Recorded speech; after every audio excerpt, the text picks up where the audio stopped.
Hello दोस्तों, हमारे YouTube channel Patel study MP में आपका स्वागत है। आज हम लेके आए हैं कक्षा 10वीं का अर्धवार्षिक परीक्षा 2022-23 का पेपर। जो अगर आपने इसे जो पढ़ लिया तो आपके बहुत अच्छे नंबर आएंगे। परीक्षा में पूर्णांक कितना है? 75 का है। 75 में बता दूं आपको 40 से प्लस में मिलेंगे अगर आप इन क्वेश्चन को अच्छे से पढ़कर जाते हैं तो।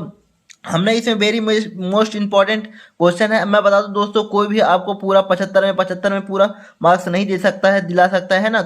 तो मैं बता रहा हूँ, अगर आप इसे पढ़ के जाते हैं 40 प्लस पाएंगे। इसमें वेरी मोस्ट इंपॉर्टेंट क्वेश्चन है, तो आप इसे जरूर तैयार करके जाइएगा। और जो आपका 2 जनवरी से पेपर होने वाला है, इसी से कुछ ना कुछ रिलेटेड आएगा, तो आप इसे जरूर तैयार कर लीजिए। अगर नए हो तो चैनल को सब्सक्राइब कर लीजिए और बेल आइकन प्रेस करना बिल्कुल ना भूलें और वीडियो को लाइक कर दीजिएगा। दोस्तों मैं बता दूं, आपका 2 जनवरी से जो भी आपका पेपर होने वाला है, मैं उससे रिलेटेड कुछ वीडियो डालूंगा, तो आप उसे भी तैयार करके जाइएगा। तो देख लीजिए ये पेपर को कौन कौन सा है, तो मैं इसका आंसर भी आपको मैं बता दूंगा इसी में। तो पहला क्वेश्चन क्या है? सही विकल्प चुनकर बताना है। पहला क्वेश्चन, इनमें से कौन सी रबी की फसल है? इसका सही आंसर होगा चावल, चना, मोटे अनाज या कपास। इसका सही दूसरा आंसर होगा चना होगा। और दूसरा क्या है? स्मॉल इज ब्यूटीफुल पुस्तक के लेखक है। इसका लेखक कौन कौन है देख लीजिए कौन कौन है। मने सर या सुबह सर या अब्राहम या गांधी जी। इसका तीसरा आंसर होगा अब्राहम है इनके लेखक। और तीसरा क्या है? नूडल्स किस देश से पश्चिम में पहुंचे? भारत, जापान, चीन या रूस। इसका सही आंसर होगा चाइना से नूडल्स आया है ना। जन्मदाता कौन है? नूडल्स का रेसिपी कहाँ से है? चीन से आई है। और चौथा क्या है? भारत में महिलाओं के लिए आरक्षण की व्यवस्था है? लोकसभा, विधानसभा, मंत्रिमंडल या पंचायती राज संस्थाएं। इसका सही आंसर होगा पंचायती राज संस्थाओं में आरक्षण, महिला आरक्षण का व्यवस्था की गया है। और पांचवा क्या है? भारतीय जनता पार्टी का मुख्य प्रेरक सिद्धांत है। पहला क्या है? बहुजन समाज, क्रांतिकारी लोकतंत्र, समग्र मानवतावाद या आधुनिकता। इसका सही आंसर होगा समग्र मानवतावाद है इसका मुख्य प्रेरक सिद्धांत में से एक है। और छठवां क्या है? सार्वजनिक एवं निजी क्षेत्र किस आधार पर विभाजित किया गया? रोजगार की शर्तें, आर्थिक गतिविधि के स्वभाव, उद्यमों के स्वामित्व या उद्यम में नियोजित श्रमिकों की संख्या। इसका सही आंसर उद्यमों के स्वामित्व पर है। और दूसरा क्या है? रिक्त स्थानों की पूर्ति करना है। आपको पहला क्वेश्चन है, देश के क्षेत्रफल का लगभग कितना है? 27% हिस्सा क्या है? पठारी क्षेत्र। कितना? 27% हिस्सा है। और दूसरा क्या है? मोनोजाइट रेत में थोरियम खनिज पदार्थ पाया जाता है। क्या कौन सा है? थोरियम खनिज पदार्थ पाया जाता है। और तीसरा क्या है? फ्रीडरिक ने खालिस्तान चित्रों की श्रृंखला बनाई। इसमें क्या है? चार चित्रों की श्रृंखला बनाई। कितने? 4 चित्रों को। और चौथा क्या है? खालिस्तान नए युगल का पहल प्रतीक है। इसका क्या आंसर होगा? कपास होगा। इसका क्या होगा? कपास होगा चौथे का आंसर। और पांचवा क्या होगा? नगर निगम के पदाधिकारी को खालिस्तान कहते हैं। तो इसका आंसर मेरे को नहीं पता, आप इसको ढूंढ लीजिएगा। और छठवा क्या है? औसत आय को क्या कहते हैं? प्रति व्यक्ति आय भी कहते हैं। क्या कहते हैं? प्रति व्यक्ति आय भी कहते हैं। और तीसरा क्वेश्चन क्या है? सही जोड़ी बनाना है। आपको क्या करना? सही जोड़ी बनाना है। क्या होगा? सघन वन कितने हैं? 12.4% है भारत में सघन वन। और आधुनिक भारत के मंदिर। इसका सही आंसर होगा जवाहरलाल नेहरू जी हैं। और तीसरा क्या है? लौ अयस्क कहाँ है? इसका होगा आधारभूत खनिज में आता है। और चौथा क्या है? हिंदी स्वराज। हिंदी स्वराज का आंसर होगा महात्मा गांधी ने हिंदी स्वराज की स्थापना की थी। और पांचवा क्या है? रीड पेस्ट का आंसर होगा क्या होगा? मवेशी प्लेग होगा। और द्वितीय क्षेत्र क्या होगा? औद्योगिक होगा। और चौथा क्या है? सत्य आपको बताना है। मानस बाघ रिजर्व क्या है? उड़ीसा में एक है, सत्य है। और दूसरा क्या है? भारत को कपास के पौधे का मूल स्थान माना जाता है। ये क्या होगा? मेरे को नहीं पता सत्य, लेकिन आप इसका ढूंढ लीजिएगा। तो नेक्स्ट चौथे के बाद क्या है? तीसरा नंबर है ना। चौथे का तीसरा नंबर क्या है? 1804 में नागरिक संहिता, जिसे नेपोलियन संहिता कहा जाता है, ये सत्य है, इसमें कोई दोहराई नहीं है। न्यायपालिका की नियुक्ति कार्यपालिका करती है। न्यायपालिका की नियुक्ति कौन करती है? कार्यपालिका करती है। इसका मेरे को पता नहीं है, आप देख लीजिएगा। हमारा समाज अभी भी पितृ प्रधान है, तो इसका आंसर नहीं पता। भारत में बैंक जमा का केवल 25% हिस्सा नगद के रूप में अपने पास रखती है। इसका भी देख लीजिएगा। साथ मेरे को नहीं पता है। और इसका आंसर भी मैं दे दूंगा टेलीग्राम में, और इसका पीडीएफ दोस्तों मैं अपने यूट्यूब चैनल के डिस्क्रिप्शन में दे दूंगा। और पांचवा क्या है, एक शब्द में उत्तर बताना है। पहला क्या है, भारत में कुल विद्युत का लगभग कितने प्रतिशत भाग जल से प्राप्त होता है। इसका इसका आप देख लीजिए कौन कौन से आंसर है ना। तो अब दूसरा क्या है, ढूंढ लीजिएगा बुक से। और दूसरा क्या है, फरवरी 1922 में महात्मा गांधी ने कौन सा आंदोलन वापस लिया। तो इसका सही आंसर असहयोग आंदोलन। इसको कौन नहीं जानता है, असहयोग किस लिए वापस लिएगा, चौरा चौरी कांड हो गया था, है ना। तो उसी के कारण क्या किए थे, 22 से 23 पुलिस वालों को क्या किए, जिंदा जला दिए थे। चारों ओर जनता ने क्या किया था, चारों ओर क्या कहते आग लगा दी, जिससे 22 लोग पुलिसकर्मी जलकर मर गए थे। इसलिए उन्होंने असहयोग आंदोलन वापस ले लिया था। और तीसरा क्या है, उद्योगपति नए मजदूरों की भर्ती के लिए किसे निवेश रखते थे।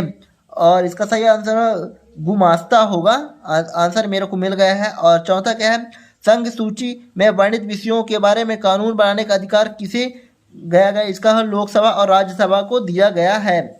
और पांचवा क्या है, चुनाव लड़ने और सरकार में सत्ता संभालने के लिए एकजुट हुए लोगों के समूह को क्या कहते हैं। इसका आंसर मेरे को नहीं पता, आप देख लीजिए। और छठवां क्या है, भारत में केंद्रीय सरकार की तरफ से करेंसी नोट कौन जारी करता है, कौन जारी करता है, गवर्नर। और छठवां, 3 राज्यों के नाम बताइए जहां काली मृदा पाई जाती, इस पर मुख्य रूप से कौन सी फसल उगानी चाहिए। ये एक क्वेश्चन आपको जरूर तैयार कर लेना है, वेरी वेरी मोस्ट इंपॉर्टेंट है। आप तैयार हो, है ना। तो आप मैं बताऊंगा 30 से 35 क्वेश्चन जिसे आपको तैयार करके जाना, जो आपका 2 जनवरी से पेपर होने वाला है, इसी से आने के फुल चांसेस है ना। तो आप फटाफट इन सबको तैयार कर लीजिएगा। मैं बता रहा हूँ आपका 50+ में जाएगा आपका पेपर। तो आप इन्हीं क्वेश्चन को जाए, क्योंकि जो सोशल साइंस है इसी से रिलेटेड आता है। मैं बता दूं सरस्वती विद्यालय का जो पेपर रहता है उसे वेरी वेरी मोस्ट आपके एमपी बोर्ड में सबसे ज़्यादा क्वेश्चन यहीं से आते हैं, आप इन्हीं जरूर पढ़ लें। और अथवा क्या है, नवीकरण योग्य संसाधन किसे कहते हैं, उदाहरण सहित बताना है। और सातवां क्या है, बहुउद्देशीय परियोजनाओं से होने वाले लाभ बताना है, वेरी मोस्ट इंपॉर्टेंट है। और अथवा क्या है, जल संरक्षण क्यों आवश्यक, एक क्वेश्चन बार बार आता है, इसको आप जरूर पढ़ लेना। क्या है, पढ़ लेना, 2 नंबर का आएगा, चाहे कितने भी नंबर, हमें एक एक नंबर नहीं छोड़ना है, पेपर में सब लिख के आना है। आठवां क्या है, एक पेय फसल का नाम बताइए, उसको उगाने के लिए अनुकूल भौगोलिक परिस्थितियों का विवरण बताना, एक पेय फसल। आठवां क्या है, कर्तन दहन प्रणाली कृषि क्या है, इसको भी आप जरूर करके जाइएगा। और सबसे इजी क्वेश्चन क्या है, खनिज क्या है, खनिज को तो जानते हैं, खनिज क्या होता है, जिसे हम खोद कर पृथ्वी की गहराई से निकालते हैं, उसे क्या कहते हैं, खनिज कहते हैं। हमें खनिजों के संरक्षण की क्यों आवश्यक है, तो इसका अथवा इसे जरूर पढ़ लीजिए, ये भी बहुत अच्छा है। और 10वां क्या है, उदारवाद का अर्थ अथवा नारीवाद का आशय बताना है। ये दोनों question very very very most important है। ये 2 नंबर या 3 नंबर का, आप 2 नंबर का आएगा, चाहे 1 नंबर में आ जाए, एक वाक्य एक शब्द में उत्तर देने की, उदारवाद से क्या आशय है, नारीवाद से क्या आशय है। ये 2 क्वेश्चन वेरी बहुत अच्छे क्वेश्चन है, इसे जरूर आप तैयार कर लीजिए, पढ़ ही लीजिएगा, क्योंकि एक बार इसे पढ़ेंगे तो जरूर याद हो जाएगा। और दूसरा क्या है, बहिष्कार से क्या आशय है। और अथवा क्या है, भारत के लोगों ने साइमन कमीशन का विरोध किस प्रकार किया। दोनों क्वेश्चन ये भी वेरी वेरी मोस्ट है ना, इसे जरूर तैयार करके जाइएगा। और 12वें में क्या पूछा है, कार्न लॉ क्या था, कौन था, मतलब हायर परचेज व्यवस्था क्या थी, इसको भी आपको लिखना है, कोई भी 2 जो आपको सरल लगे। और 13वें का क्वेश्चन है, ब्रिटेन की महिला कामगारों ने स्पिनिंग जेनी मशीनों पर हमले क्यों किए। और अथवा में क्या पूछा, जाबर कौन थे। ये बहुत अच्छा क्वेश्चन है, इसे आप जरूर पढ़े होंगे जब आपने 10वीं का सोशल साइंस का बुक पढ़ा होगा, और हिस्ट्री जब पढ़े हुए तब आया होगा ये क्वेश्चन। और 14वें का है, बताइए कि भारत किस तरह अभी भी जातिगत असमानताएं जारी है, अथवा क्या सांप्रदायिकता से क्या आशा। ये भी वेरी वेरी मोस्ट इंपॉर्टेंट है। ये छोटे छोटे क्वेश्चन है, ये हमेशा कहीं ना कहीं आ जाते हैं, 2 नंबर या 3 नंबर में, आप इसे जरूर पढ़ लीजिएगा। और जितने भी सोशल साइंस में छोटे छोटे क्वेश्चन है उसे जरूर एक बार पढ़ लीजिएगा, क्योंकि इसी तरह आपको 1-2 लाइन का आंसर रहता है, आप अगर इसे पढ़ लेते हैं, समझ लेते हैं, तो आप इसे अपने से भी बनाकर लिख सकते हैं। 15वां का क्वेश्चन क्या है, राजनीतिक दल से क्या अर्थ होता है, अथवा क्या है, शपथ पत्र किसे कहते हैं। 16वां क्या है, महात्मा गांधी ग्रामीण रोजगार गारंटी अधिनियम 2005 क्या है। ये वेरी वेरी मोस्ट इंपॉर्टेंट है, ये हमेशा पूछा जाता है, 9वीं में भी ये क्वेश्चन रहा होगा, है ना। तो अथवा में क्या है, प्राथमिक क्षेत्र क्या है, ये भी वेरी वेरी मोस्ट है। आपको जो भी अच्छा लगे उसे आप पढ़ लीजिएगा। और मैं बता रहा हूँ महात्मा गांधी वाला बहुत बहुत मोस्ट इंपॉर्टेंट है, आप इसे जरूर पढ़ लीजिएगा। और 17वां क्वेश्चन क्या है, भारत में विमुद्रीकरण कब और कैसे किया जाता है, अथवा में क्या है, ऋण की शर्तें किसे कहा जाता है, क्या ऋण की शर्तें किसे कहा जाता है। और 18वां क्या है, भारत में सौर ऊर्जा का भविष्य उज्जवल क्यों है, अथवा में क्या है, भारत में कोयले के वितरण का वर्णन कीजिए। और दोस्तों अगर इसका पीडीएफ चाहिए तो मैं वीडियो के डिस्क्रिप्शन में इसका पूरा पीडीएफ डाल दूंगा, आप वहां जाके इसको डाउनलोड कर लीजिए और इन्हीं क्वेश्चन को तैयार कर लीजिएगा, है ना। तो अथवा में क्या है, 19 का है, इस स्टेपलर और फुलर क्या है समझाइए। अथवा में क्या है, सत्याग्रह के विचार का क्या महत्व है। 20वां का क्या है, किन्हीं दो प्रावधानों का जिक्र करें और जो भारत के धर्मनिरपेक्ष देश बनाते हैं। तो दो प्रावधान कौन कौन से, आप उन्हें तैयार कर लीजिए। अथवा में क्या पूछा है, तृतीय क्षेत्र का विस्तार करना है, ये भी वेरी वेरी मोस्ट इंपॉर्टेंट है। ये प्रथम क्षेत्र, द्वितीय क्षेत्र और तृतीय क्षेत्र, मतलब इसका वर्णन करने के लिए दे देता है, चाहे 2 नंबर का, चाहे 1 नंबर का, चाहे 3 नंबर की बात करें। आप ऐसे क्वेश्चन को जरूर पढ़ के जाएं जो हमेशा बार बार आते हैं, वेरी इंपॉर्टेंट है। क्योंकि आपको ऐसे क्वेश्चन क्या, आपको ज़्यादा मेहनत भी ना करना पड़े और आप इसे अगर तैयार करके जाते हैं तो आप अच्छे नंबर पा सकते हैं सोशल साइंस में। क्योंकि हमने देखा कि सोशल साइंस में बहुत ही नंबर ज़्यादा करते हैं और जो बच्चे थोड़ा कमज़ोर होते हैं पढ़ने में तो उनका अच्छे नंबर नहीं आते, 30 से 35 नंबर में वो आउट हो जाते हैं। तो मैं बता दूं, आप जो जो वेरी वेरी मोस्ट इंपॉर्टेंट है उन्हीं को तैयार कीजिए, जरूरी नहीं कि आप पूरा बुक ही पूरा याद करें। मैं जो जो क्वेश्चन बता रहा हूँ उसे जरूर पढ़िएगा और जो वेरी वेरी मोस्ट इंपॉर्टेंट का टिक लगा उसे आप जरूर ही पढ़ लीजिएगा, क्योंकि पेपर में बहुत ज़्यादा बार आए हैं।